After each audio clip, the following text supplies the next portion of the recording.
નમસ્તે મિત્રો, legal advice by Hema શુક્લ એડવોકેટની મારી યુટ્યુબ ચેનલમાં આપનું હાર્દિક સ્વાગત છે. મિત્રો, આપણે વિડીયો સિરીઝ ચાલી રહી છે જે આનંદ આશ્રમ બચાવો હિતરક્ષક સમિતિ ના નેજા નીચે ચાલી રહી છે અને એનો આ પાર્ટ 2માં આપનું હાર્દિક સ્વાગત છે.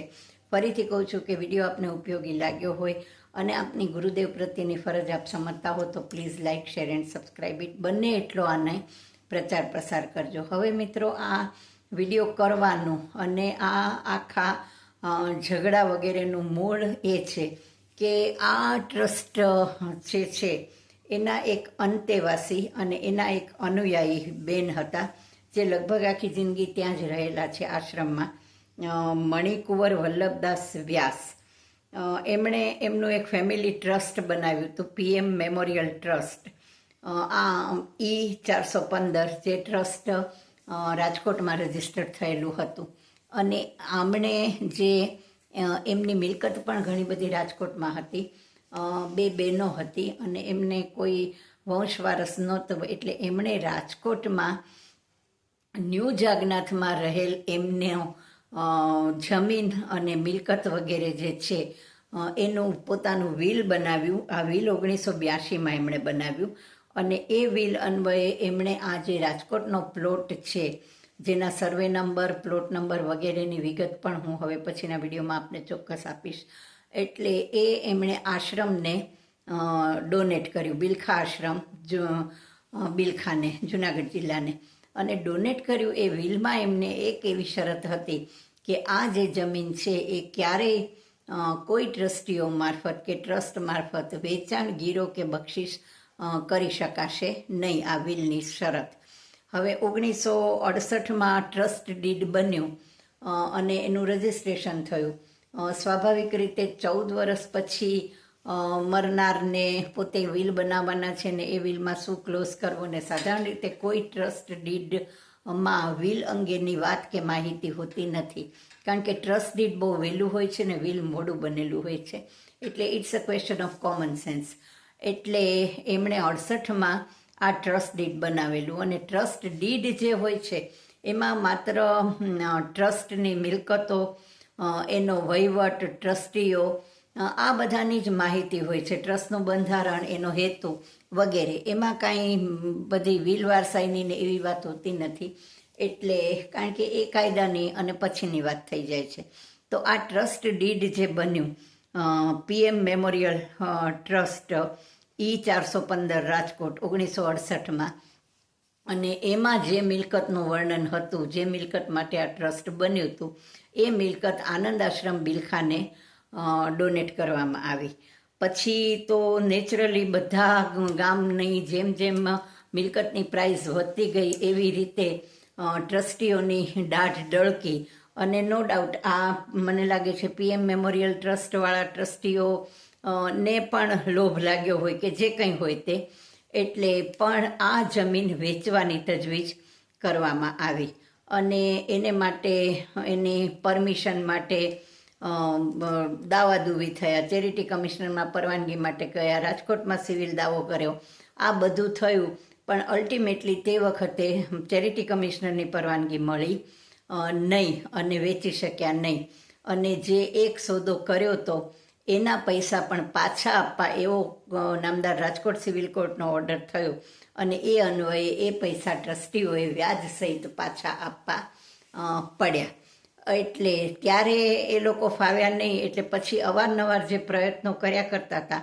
પછીથી આપણા જે આમ બહુ હોશિયાર અને જેને મુત્સદ્દી જ્ઞાતિના કહી શકાય એવા ટ્રસ્ટીઓ જે છે, શોભનભાઈ દેસાઈ, અને એણે જે છે એ આ બંને ટ્રસ્ટના મર્જરનો ઠરાવ કર્યો અને આ PM મેમોરિયલ ટ્રસ્ટ જે છે એને આનંદ આશ્રમ ટ્રસ્ટમાં એને ભેળવી દેવું એવો એ લોકોએ એક ઠરાવ પસાર કર્યો.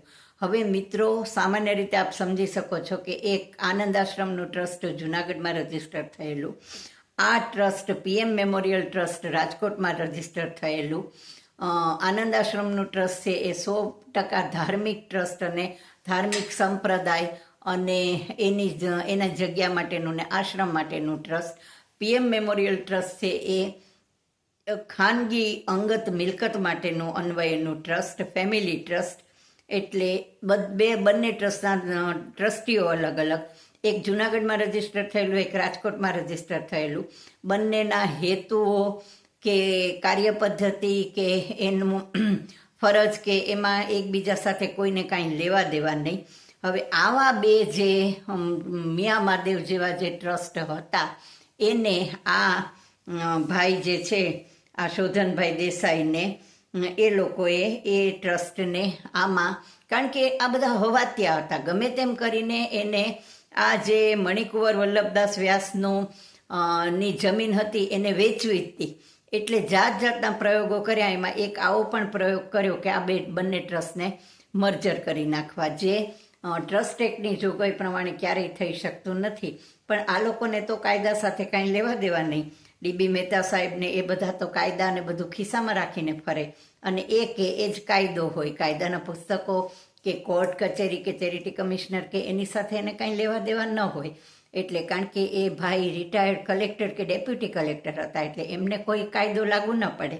એટલે આવો એક ઠરાવ એ લોકોએ કર્યો, અને એ ગમે તેમ કરીને ટૂંકમાં આ જમીન વેચી નાખેલી છે. કરોડો રૂપિયામાં આ જમીન અંતે વેચી નાખી. ખબર નહીં ચેરિટી કમિશનરની પરવાનગીથી વેચાઈ હોય કે ન પરવાનગીથી વેચાઈ હોય, કે કોર્ટની સંમતિ હોય કે ન હોય. એનું કારણ કે કાયદાની સ્પષ્ટ જોગવાઈ પ્રમાણે કોર્ટને કે ચેરિટી કમિશનરને કોઈ પણ વ્યક્તિના વિલની ઉપરવટ જઈને આવી પરમિશન આપવાનો હક જ નથી. એટલે પરમિશન લીધી હોય તો પણ એનો કોઈ અર્થ નથી, કારણ કે એ પરમિશન પોતે પણ વોઇડ એબ ઇનિશિયો લોની ભાષામાં, એટલે ઉત્પન્ન થઈ ત્યારથી જ રદ છે, અને તદ્દન ગેરકાયદેસર, ગેરબંધારણીય અને ટ્રસ્ટ એક્ટની જોગવાઈઓ અને વિલના કાનૂનની તદ્દન વિરોધ છે. અને જો ન લીધી હોય પરમિશન કોર્ટની કે ચેરિટી કમિશનરની તો ગેરકાયદેસર છે જ. એટલે પણ એ બધું કંઈ પણ ચોખવટ કર્યા વગર એ લોકોએ આ બંને ટ્રસ્ટનું મર્જર કરવાનો ઠરાવ ગેરકાયદેસર રીતે કરી અને આ જમીન ગમે તે રીતે વેચી નાખેલી છે, જેની ઉપર અત્યારે કોમર્શિયલ બાંધકામ વગેરે થઈ રહેલું છે.